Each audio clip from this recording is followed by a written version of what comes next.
Well, nah, I'm joking. So now I want you to consider how we can play this game if we have somebody in the group who is blind or has low vision. This practice stems from the belief that every person, and we particularly work with young people, have the right to access artistic experiences, and our aim is to create an equitable environment for them to do that through training all our staff to work through inclusive theatre practice. We began today by getting everybody to work out what their practice is and how inclusive theatre practice will affect them and their work. And also about providing a context for the kind of work that we do in Australia. And then what we were really interested in doing is offering practical inclusive tools for those drama educators to learn about in order to maximise their ability to engage with young people.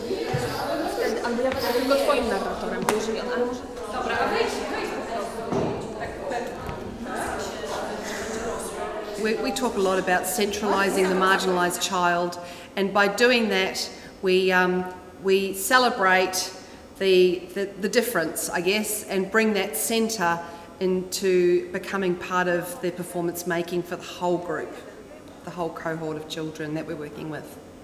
And this is really to arm teaching artists, theatre makers with a tool bag of strategies that they can take into any theatre making environment, and to encourage people to work with diverse young people, not to be scared of it or to think that they're going to be reprimanded for doing it wrong, but to give them ways to do it right.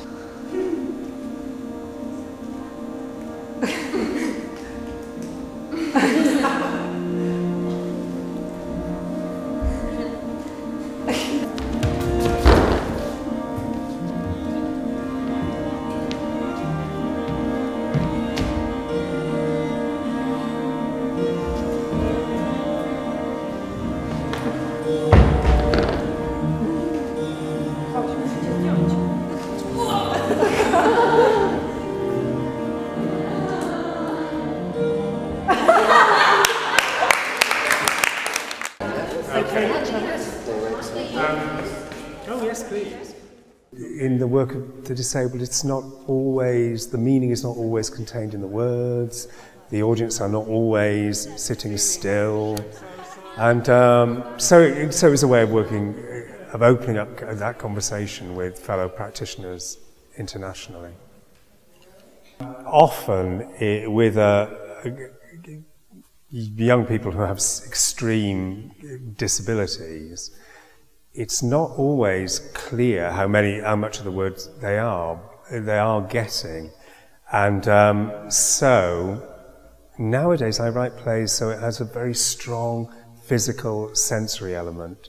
So a story can go from heat to cold, for example, from calm to windy to and contain smells, atmospheres, loud sounds, so that every member of the audience gets access to the narrative, even if they can't understand a single word. The stars in the sky, they seem to have always been. Suddenly, one moves. Mum! Mum! Mum! That! What's that? What? That! Up there. Oh, that! Nothing. Nothing. Nothing. But go slowly, don't feel it.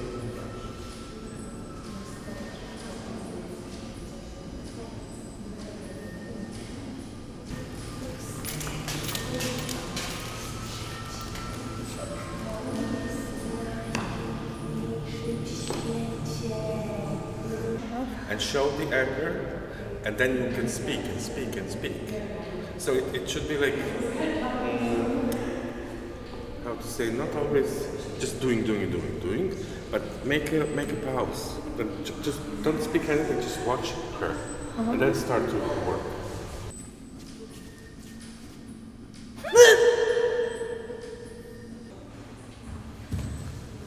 we do explore roles from the fairy tales and stories for children who are evil, and we want to find what is the story behind the evil, to explain it better, and to see how we can transform evil, not only to accept evil as something that we don't understand, that is not changeable, but also that there is a reason for evil, to understand it and even try to change it and transform it to something else. Sag mal, was machst du hier eigentlich? Also ich fresse auch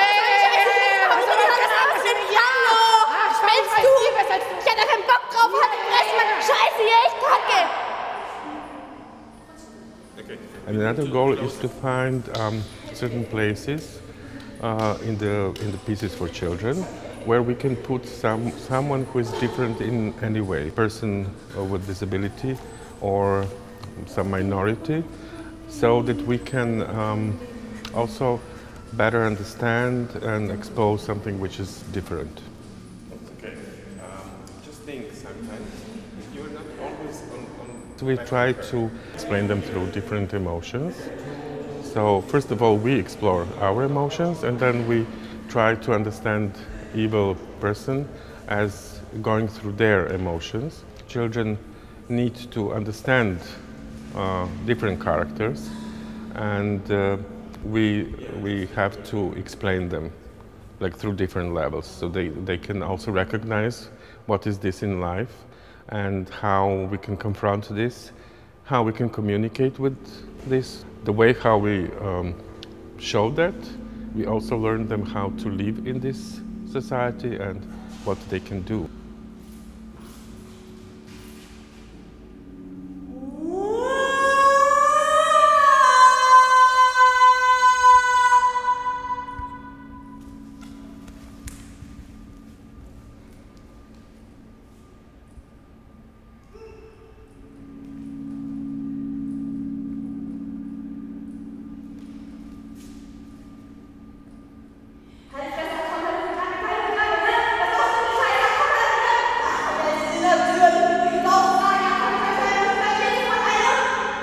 So first of all, just tell us the story and some of the things that you were talking about originally. Start? So we set our discussion on Little Red Riding Hood, and we started off with what if you cast Little Red Riding Hood, either an actress or an actor who has some sort of disability. We didn't actually specify whether it's physical or mental or whatever. So we went with the story that Little Red Riding Hood herself, first of all, actually kills the wolf at the end. At Kazoo, we're all about using the individual performers' physicality, any issues they have around access, whether that be they're deaf or blind or have a mobility impairment, and we use those as a creative tool. So in the workshop we did a series of exercises looking at how, as theatre makers and practitioners, we can make our work more inclusive. So that means how we can work with disabled performers. We can ensure that audience members who are disabled can have the same level of access and inclusion that non-disabled audiences have.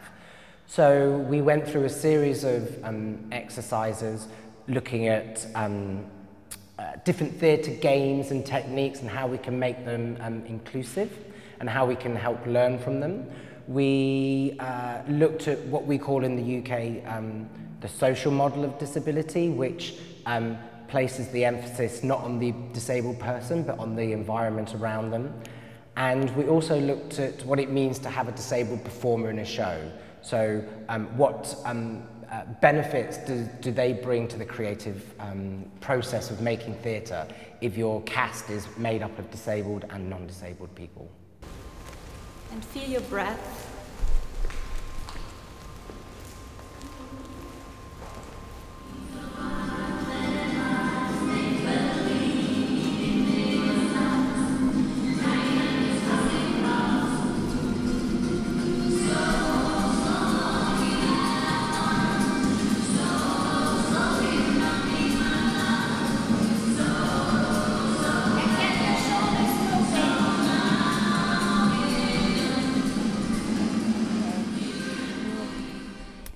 Teatr Ramach was founded in 1991 by Gisela Kühn, and is a theatre where people with so-called intellectual disabilities play theatre as professional actors. A lot of actors have Down syndrome, and so their abilities to improvise and to be very spontaneous but at the same time disciplined on stage are great.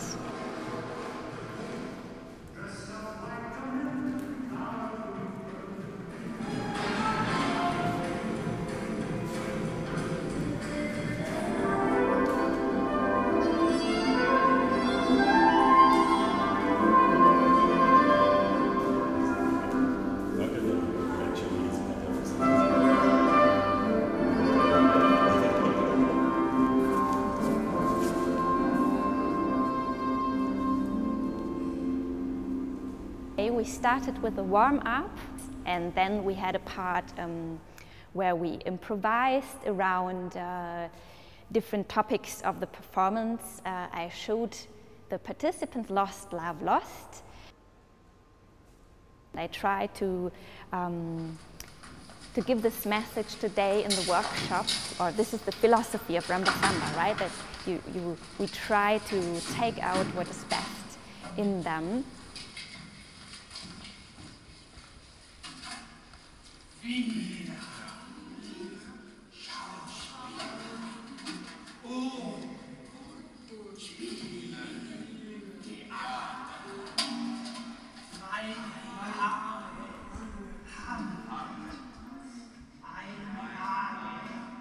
The role is always developed in exchange with the actor and the director, and this is what makes, in the end, their role.